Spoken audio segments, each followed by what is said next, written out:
Comprensió oral. Cicle superior. Text 2. El tren de mitjanit. L'Arnau sempre havia estat un nen curiós. Li agradava fer preguntes, explorar llocs nous i imaginar històries increïbles. Però mai hauria imaginat que aquella nit d'estiu viuria una de les aventures més sorprenents de la seva vida. Tot va començar quan es va quedar a dormir a casa dels seus avis, en un petit poble de muntanya. Des de la seva habitació es veia l'antiga estació de tren, abandonada des de feia dècades. La gent del poble explicava històries sobre aquell lloc. Alguns deien que, en les nits de lluna plena, s'hi podia sentir el xiulet d'un tren fantasma. Altres afirmaven que aquell tren només apareixia per portar passatgers a un lloc desconegut, un lloc del qual ningú no havia tornat mai. L'Arnau no es creia aquestes històries. Fins que aquella nit ho va sentir amb les seves pròpies orelles. Eren les 12 en punt quan un xiulet llarg i agut va trencar el silenci de la nit. L'Arnau es va aixecar d'un bot del llit i va córrer cap a la finestra. No s'ho podia creure, un tren vell i negre, cobert de fum i espurnes daurades, s'havia aturat a l'estació abandonada. Les seves finestres brillaven amb una llum estranya i una ombra es movia entre els vagons.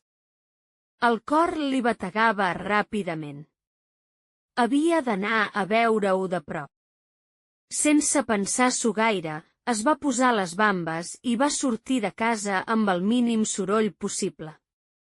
L'aire de la nit era fresc i el camí fins a l'estació estava il·luminat només per la lluna.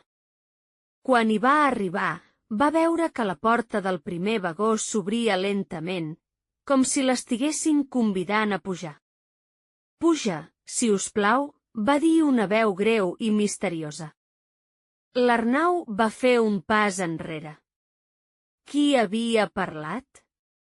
Dins del tren, una figura alta i elegant vestida amb un llarg abric negre el mirava amb un somriure enigmàtic. «Només els més valents poden fer aquest viatge», va dir l'home, aixecant una mà i assenyalant el seient més proper. L'Arnau va dubtar. I si tot allò era un somni? I si realment era un tren fantasma? Però alguna cosa dins seu li deia que aquella era una oportunitat única. Amb el cor bategant amb força, va fer un pas endavant i va pujar al tren. En el moment en què els seus peus van tocar el terra del vagó, la porta es va tancar d'un cop sec i el tren va començar a moure's. «Agafa't fort, petit viatger», va dir l'home del llarg abric negre. «El viatge tot just comença».